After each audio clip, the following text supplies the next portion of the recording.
Welcome to the French Drain Man channel. I'm Robert Sherwood, your host. And what I wanted to do is I wanted to take one of these indoor sump pump pits. This is an indoor sump pump basin. And, don't worry. The reason why, it's so flimsy is because it's only $17. And it's intended to be put in to, say, a basement where you're going to cement around it. So it's not meant for, to be put out in the yard and ran over with a lawnmower, but a lot of guys will just tuck them really tight to the house. So, that kind of reduces, the risk of damage. So I got a Zoller sump pump in this one.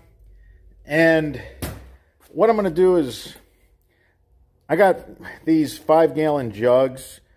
I want to see how much water it takes to actually turn this pump on.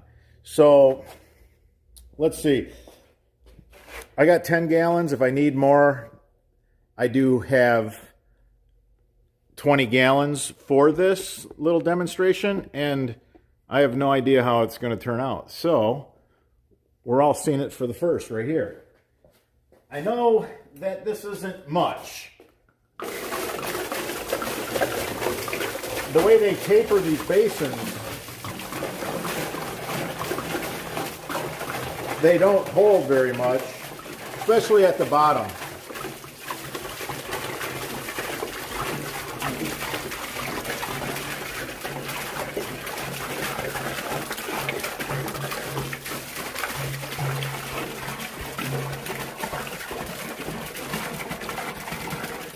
All right, there's 5 gallons.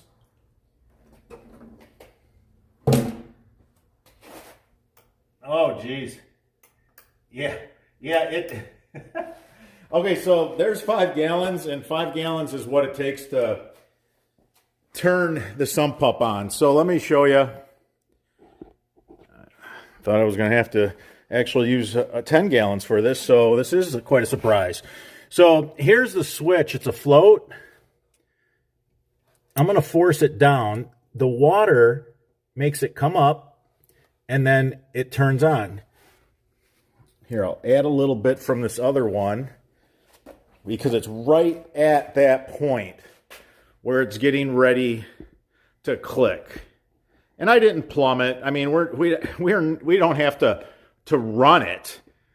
I just want the switch mechanism to turn on. All right, there it is. So, like 5.1 gallons or something silly. The switch, yeah.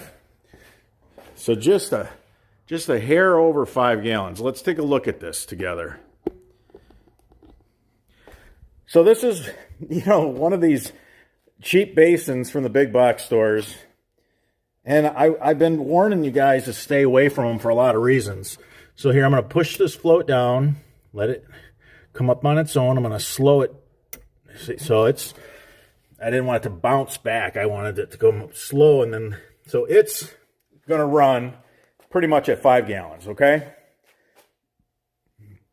That's it. So by design, just by its very design, this tapers. It tapers, and it's smaller at the bottom. That's why so many people put cinder blocks and bricks at the bottom, and then they set their pump on it because it's wider up higher, so it'll actually take a little more water that way. Does it reduce the cycling? I'm sure it adds up to something, but I don't believe it adds up to much. Now, I have a fully patented duplex system that's been something that's been conversation of the industry, and it's been a game changer. Contractors and DIYers are having all kinds of success. Look at this one more time, since we went through the trouble to do this. So there, it's off. That I pushed the float down as if I'm going to let it up really slow because I don't want it. I want it to So it was like 5.1 gallons of water turns this pump on.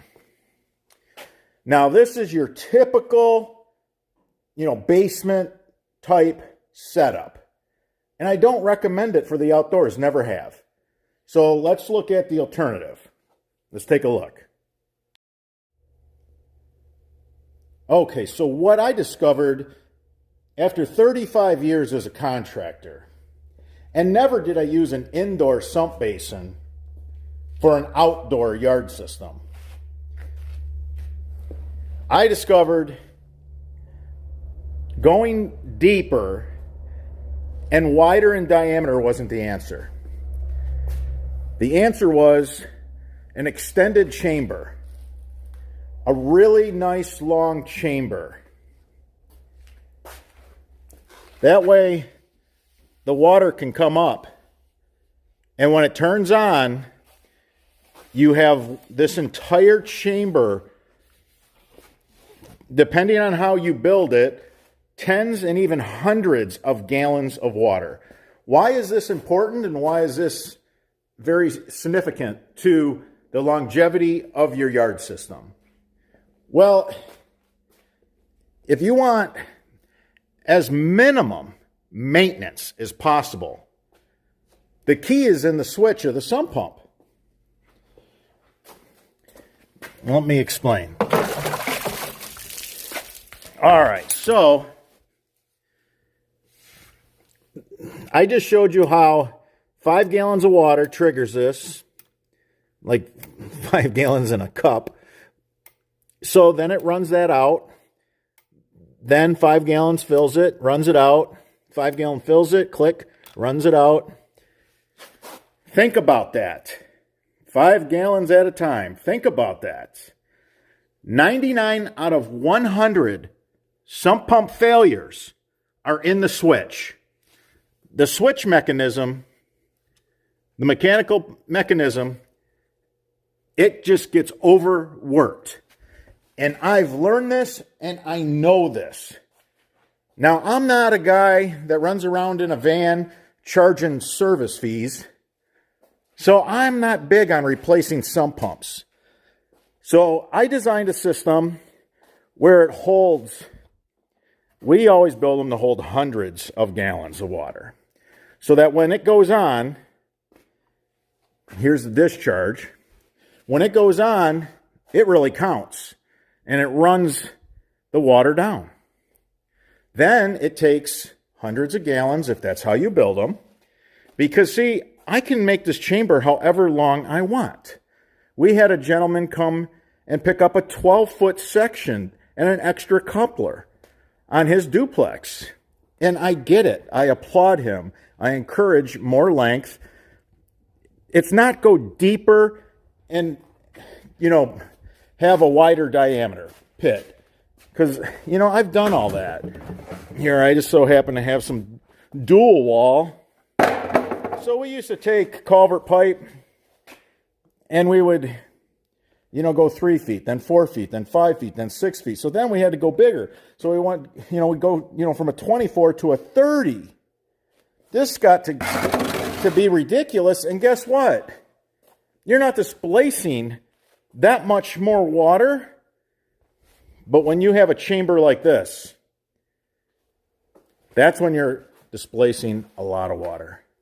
So the reason why I wanted to develop a duplex is for this very reason. When the water's coming off your roof, when the water's coming out of the yard, when the water's coming, you got sheet water off the driveway, the roof, got neighbor's water, whatever your situation may be, I'm pretty sure 5 gallons at a time is not sufficient. I wanted to build a system that when the primary pump couldn't keep up. So what does that mean? So we have a sump pump in here. The water comes up. This is the primary pump. The water comes up, click. Now it's hundreds of gallons. This is a bigger system here. Hundreds of gallons. It's running it down.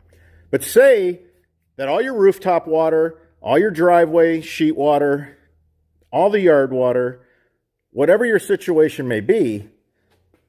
Let's say that this pump can't keep up. Because think about it. A torrential rain, you got water coming in from everywhere. And we all know what that looks like. And let me tell you something. 5 gallons at a time, that ain't going to get it done. That is not the answer. That is not the answer. So if this single pump, because it's going to be the primary pump, it'll turn on first. The pumps aren't going to run simultaneously unless this pump can't keep up. Guess what? Then the secondary pump, the float on it goes, and now you have 2 sump pumps keeping up with your water problem, so you don't have a flooded garage, a flooded basement, a flooded sunroom, a flooded backyard, whatever your situation may be. All right, everybody. If you're interested in one of our duplex sump pump systems, they are fully plumbed and ready to be put in the ground. It's a patented unit.